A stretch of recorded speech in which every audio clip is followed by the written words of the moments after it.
Welcome back to movie and Telugu.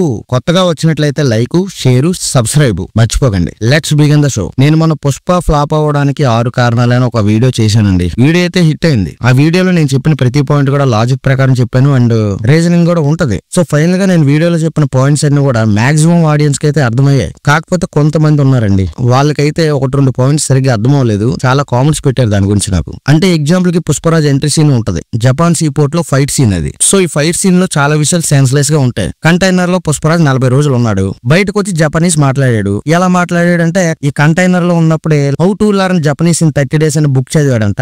ఆ book చదివేసి ఈ జపనీస్ ఏమో మాట్లాడేశాడంట. ఇది ఒక లడ్డూలో లాజిక్. పుష్పరాజ్ అనేవాడు సినిమాలో నాంబిసన తోడా అసనగాడు. సో ఈ చదువు సంధ్యలైన పుష్పరాజ్ గాడు ఇంగ్లీషే మాట్లాడలేడు. అలాంటప్పుడు జపనీస్ ఎలా మాట్లాడతాడు? అసలు లాజిక్స్ ఉండవు. సో అదే విషయం నేను వీడియోలో చెప్పాను. కానీ దానికి నాకు కామెంట్ లో చాలా మంది ఏం పెట్టారంటే, అసలు ఆ ఫైట్ సీన్ అనేది కల కదా, పుష్పరాజ్ డ్రీమ్ లో ఆ ఫైట్ జరుగుతుంది. సో డ్రీమ్ లో లాజిక్ ఏంటని చాలా మంది అంటున్నారు. ఓకే, ఇలా వచ్చిన ప్రతి కామెంట్ కూడా నేను అన్నిసార్లు సేమ్ మ్యాటర్ కామెంట్స్ లో రిప్లై ఇవ్వలేను కదా. సింపుల్ గా ఇదే ఎక్స్ప్లెనేషన్ వీడియోలో చెప్తే సరిపోద్దని చెప్పి ఈ వీడియో చేస్తున్నాను. సో ఆ వీడియోకి ఇది పార్ట్ 2 అని అనుకోండి. ఇప్పుడు మీరు నాకు ఒక క్వశ్చన్ వేశారు, ఆ జపాన్ సీ పోర్ట్ లో ఫైట్ సీన్ ఏదైతే ఉందో అది కల కదా, సో డ్రీమ్ లో లాజిక్ ఎందుకు ఫాలో అవ్వాలరా జఫా అని నన్ను అడిగారు. సో మీరు ఇప్పుడు ఒక ఆర్గ్యుమెంట్ చెప్పారు, దానికి నేను కౌంటర్ ఆర్గ్యుమెంట్ చెప్పాలి. సో ఏదైనా సరే లాజికల్ గా రేషనల్ గా దానికి ఒక కౌంటర్ ఆర్గ్యుమెంట్ చెప్తేనే ఒక కన్క్లూజన్ వస్తుంది. సో ఇప్పుడు మీరు జపాన్ సీ పోర్ట్ లో ఫైట్ సీన్ డ్రీమ్ కాబట్టి దానికి లాజిక్ ఫాలో అవ్వక్కలేదు అని మీరు ఏదైతే చెప్పారో దానికి నేను ఇప్పుడు 3 కౌంటర్ ఆర్గ్యుమెంట్లు అయితే చెప్తాను. Argument number 1, okay Japan see port fight కల కాబట్టి లాజికల్ ఫాలో అవ్వక్కలేదు మీరు అంటున్నారు. కరెక్టే, డ్రీమ్ లో లాజికల్ ఫాలో అవ్వక్కలేదు అని అనుకున్నా కాసేపు. అసలు ఆ ఫైట్ డ్రీమ్ అని మీకు ఎప్పుడు తెలిసింది?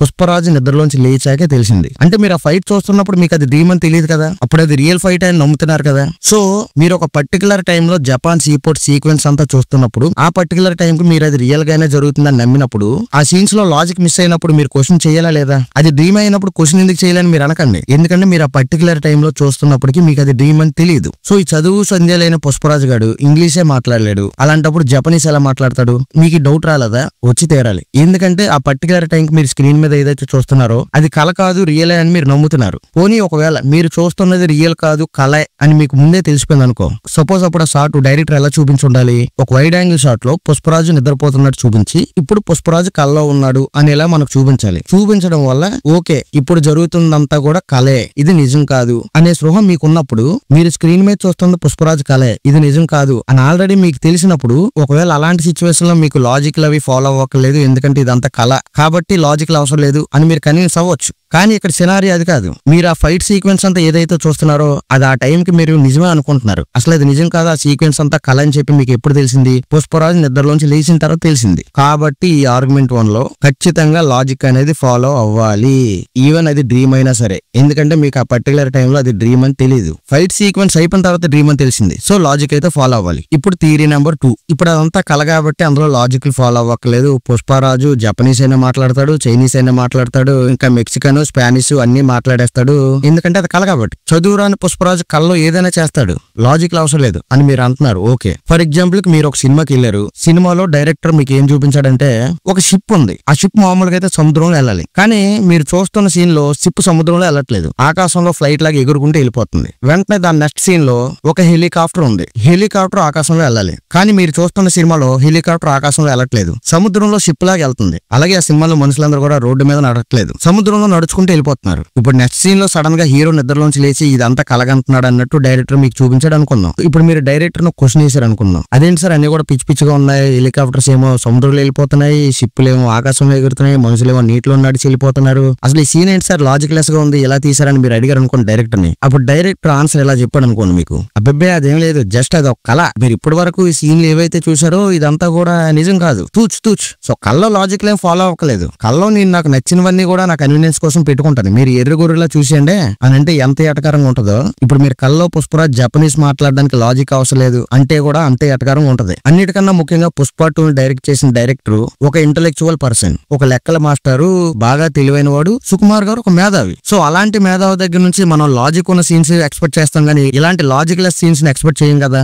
నేను ఒక్కడిని సినిమా చూడండి, సుకుమార్ గారు మేధావితనం కనిపిస్తుంది స్క్రీన్ ప్లే లో గానీ సీన్స్ లో గానీ. అలాగే నాన్నకు ప్రేమతో సినిమాలో ఎన్టీఆర్ గారు ఎలాంటి లాజిక్స్ ఫాలో అవుతారు మీకు గుర్తు తెచ్చుకోండి ఒకసారి. పోనీ సరే ఈ సినిమా డైరెక్టర్ బోయమావో లేకపోతే మెహర్ శంకర్ కెమెరానో అనుకుంటే సరేలే ఈ సినిమాలో లాజిక్లు ఉండవు, అన్ని రొట్ట సినిమాలు అనుకోవచ్చు. కానీ ఇక్కడ సినారీ అది కాదు. ఈ సినిమాని తీసింది ఒక లెక్కల మాస్టర్, ఒక మేధావి సుకుమార్ గారు. సో అలాంటి మేధావి దగ్గర నుంచి మనం మినిమం లాజిక్స్ అనేవి ఎక్స్పెక్ట్ చేస్తాం. సో నేను కూడా ఎక్స్పెక్ట్ చేశాను. కానీ పుష్ప 2 సినిమాలో మరీ అంత సెన్స్లెస్ గా ఇన్ని సీన్స్ పెట్టారంటే నేను అది కొంచెం డైజెస్ట్ చేసుకోలేకపోయాను. అందుకని ఆ వీడియోలో నేను ఇవన్నీ కూడా ఎక్స్ప్లెయిన్ చేశాను. సో ఇది సెకండ్ థియరీ. ఇక ఫైనల్ గా లాస్ట్ థియరీ అండి.